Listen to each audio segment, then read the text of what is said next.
What's good, Commanders fans? Happy NBA trade deadline today. As you guys know, Kevin Durant was traded to the Suns. Russell Westbrook traded to the Jazz. So I'll be on Locked On Wizards talking about that. The Wizards haven't made a move yet at all with it. We're just, we're just a mid-tier team. It is what it is. But of course, I want to talk about Ron Rivera with his news dump stuff. Talking about Sam Howell. Talking about Chase Young and his fifth-year option. Of course, the Jeff Bezos news. And Adam Schefter said that Eric Bieniemy, the two teams that he's really looking at are the Ravens and the Commanders. So he's looking at us too. But before I get started, I just want to let you guys know I started up a Vigit betting fantasy league. So this one is free for everybody, all ages.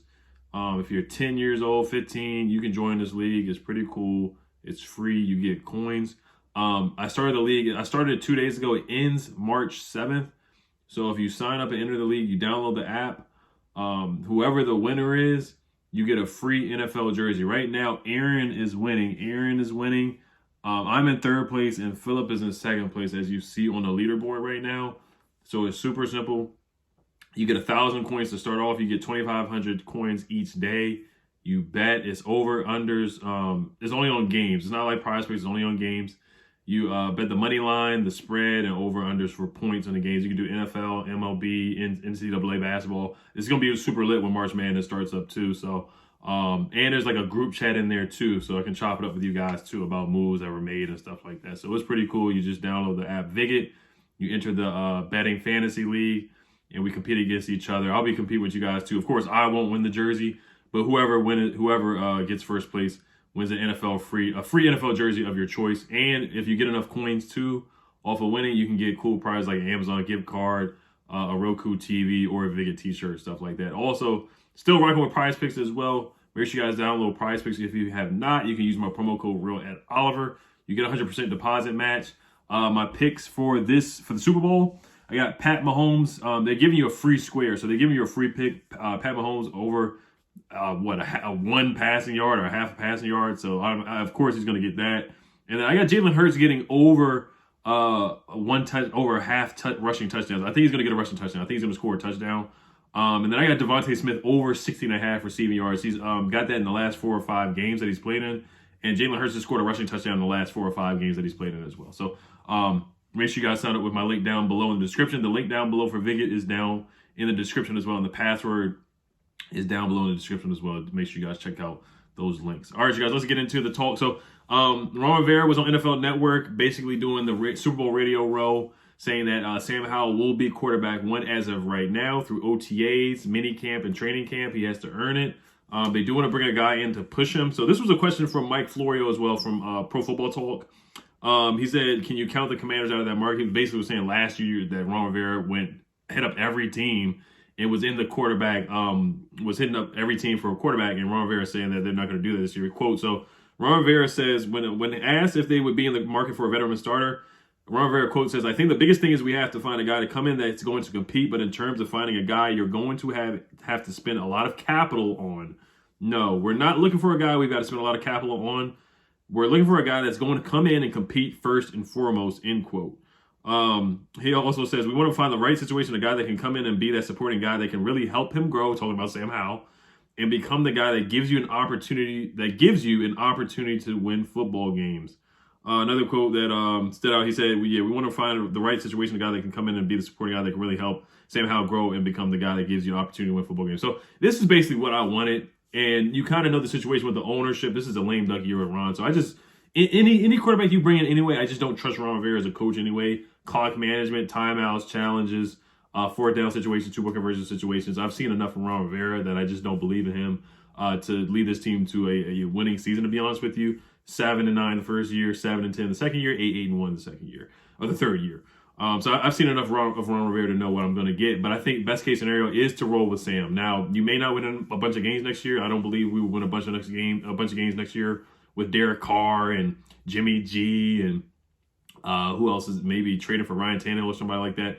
I just don't see us winning a lot of games with those guys. So why not just keep the funds that you have and spend it on the offensive line, build up this team, build up the offensive line? Because if you bring in Jimmy G and pay him and you can't pay the offensive line, then we're going to win 6 or 7 games. We're going to be in the same situation that we are. And it's only so many times. He failed with Fitzpatrick. He failed with Carson Wentz. So I think Ron Rivera has learned his lesson that you do have to take the slow approach and just build through your quarterback. You look at what the Eagles did. You look what the Giants did, drafting and building around their quarterback. Even the Cowboys with Dak Prescott drafting and building around their quarterback. So it's about time the Commanders do that. And Sam Howell, he may not be the answer, but if we do have a bad season, then next year you have a good situation with a better quarterback. So we're looking at, most likely we're going to be looking at the Andy Daltons of the world, Tyrod Taylor, Jacoby Brissett, Gardner Minshew, backup quarterbacks like that. Maybe Nick Foles, if he's a free agent, guys like that to come in and compete with Sam Howell. So it is interesting because, of course, Ron was the guy that did not want to play Sam Howell in the last game of the season. He wanted to start Taylor Heineke, but if it wasn't for Taylor Heineke saying no and having Sam start, or saying that Sam should start, then we probably would have never seen Sam Howell at all during the regular season at all. And they barely let him throw the football in that last game. But he showed some flashes. I'm not ready to say he's a franchise quarterback, but I like what I saw. I love the mobility. I love the moxie. I love the toughness. I love the speech after the game. I love the arm strength. He's throwing guys in stride. There's potential there. We saw it in the preseason as well. I know it's the preseason, but we saw it as well. And the options are there's not a lot of options. You know, Jimmy G, I pass on him. Derek Carr, he has a no-trade clause. If he gets released, he already had a meeting with the Saints. So most likely I feel like he would go to the Saints, to be honest with you. Aaron Rodgers, I don't see him coming here. To be honest with you, I don't see us trading for Aaron Rodgers. And the talk with Dan Snyder, like, they talked about budget in press conferences. So there really is a legitimate budget where Dan might have said, hey, I'm just not spending any money this offseason. And we're not going to get this sale done probably until maybe April or May. And by that time, all the quarterbacks are going to be signed. All the free agents are going to be gone by that time. So, you know, this is probably just what Dan told him. And that's what he's going to have to do with this last season. I think that's the best case scenario, in my opinion, as well. If we could go out there and get a better quarterback, I'd be all for it. If Lamar Jackson ever realistically becomes available, sure, I wouldn't mind them doing that. But, of course, you got to give them, 3 first-round picks and a player, and then you got to pay them. So it's just a lot you got to do there to get to. There's a lot of jumps and hoops and a lot of capital that you have to give up to bring in a guy of a high caliber quarterback. There's a reason why Derek Carr is available. Even during the Pro Bowl, Derek Carr made a joke. He was like, I think he made a couple bad passes in like a game or something like that. He was like, oh, that's why the Raiders didn't bring me back. He was joking around, but he's being honest. And it's about time we stop bringing in retread quarterbacks. Why do we always have to bring in guys like Carson Wentz, where it didn't work out somewhere else, and we're going to bring him in? And then Ryan Fitzpatrick, who's been on 10 other teams, and we're going to bring him in, and magically he's just supposed to work here in D.C. It just doesn't work like that. So it's about time we draft a guy and work and develop him and see what he can do. All right, let's move on to Chase Young. His 5th-year option, man, this is not a good thing because, the second pick of the draft, we shouldn't be having this conversation. Like, let's be honest here. The fact that we're having this conversation that Ron Rivera is unsure about picking up Chase Young's 5th-year option, that's not good at all. That's not good at all. Now, Chase Young's 5th-year option, if we do pick it up, is going to be $17,452,000. You look at other guys, Joe Burrow's going to be $30,000, Jordan Love $20,000, CeeDee Lamb $17,000 as well if the Cowboys pick up his 5th-year option. This is the quote from Ron Rivera talking about Chase Young. He said, no, because that's what we did with Daron Payne. It cost us, but it cost us in a good way because the young man played. He did things the right way. He didn't sit out. He didn't withhold. He could have done that sit-in during training camp, but he didn't. And because he didn't, now we're in that position where we have to find a way to say, thank you, okay, you've earned it. So I get what he's saying, but he wants to light a fire under Chase Young. We can kind of see that there was a little rift with Ron Rivera in camp with Chase Young, the whole OTAs thing, the training with Von Miller, the alleged setback and the injury, just Ron talking about maturity. Chase Young didn't have a great year last year before the injury, running past Josh Allen, running past quarterbacks, not getting the quarterback sack record that him and Montez talked about numerous times, the Steve Harvey family feud thing and the commercials and all that. And I'm all for Chase Young getting his bread, but he hasn't lived up to the hype. Coming out, Todd McShay was like, hey, he's supposed to be better than the Bosa's. I haven't seen it yet, and I'm still a Chase Young fan, and I'm rooting for him. And the injury hurts him as well. So I get it. If Ron doesn't pick up the 5th-year option, I actually understand why, and I hate to say that. I really do. I understand why. Personally, I would pick up the 5th year, but I do need to. We have to see improvement from Chase Young this year. We have to see him live up to the hype or even get close to it. We have to see it. We have to see him dominate games. We have to see him dominate against legitimate starting offensive tackles. Now, his rookie year was a great year. 7.5 sacks, led all rookies in forced fumbles, defensive touchdowns as well, forced fumbles as well. He was a dog, but some of it was against backup quarterbacks. I'm not going to lie. Some of it was against backup tackles. So this is a big year for Chase Young, man. Daron Payne, they did pick up his 5th-year option, but they did not extend him. And, he was trying to get paid, and it lit a fire under Daron Payne. Say, hey, maybe it could work with Chase Young.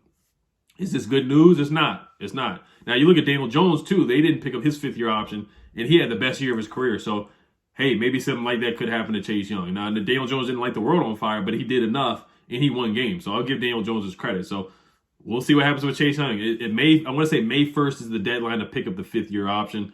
Lastly, we'll talk about the ownership thing here. Jeff Bezos is supposed to be coming in out of nowhere and putting in a bid. This is per Charles Gasparino.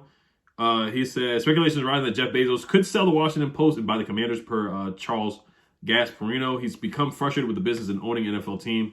Has been his goal. There's been a $6.3 billion offer for the team, but Dan Snyder wants over $7 billion. So we'll see what happens with that. I don't speak too much on this ownership thing. I just want to see it done, man. I really do. I just want to see it done. And then we can finally move on from the situation. So we'll see what happens with that. Eric Bieniemy, we'll see as well. We'll see. It's between the Ravens and Commanders. If I had to guess, I think he would go with Lamar Jackson over our situation. There's just more stability, and with Lamar Jackson, you're automatically going to win 10 games. And Eric Bieniemy was a running back in college. He was a running backs coach. Coach Adrian Peterson, he's a running back kind of guy. So he wants to run the football just like Ron Rivera wants to as well. But with the Ravens, obviously, you're a run-first team. That's your identity with Lamar Jackson. You're going to run the ball majority of the time. So I can see him going there for sure. So, all right, you guys let me know what you guys think. Chase Young, I'm rooting for him. It's a big year for him. It really is. All right, you guys. Hail the Commanders. Peace.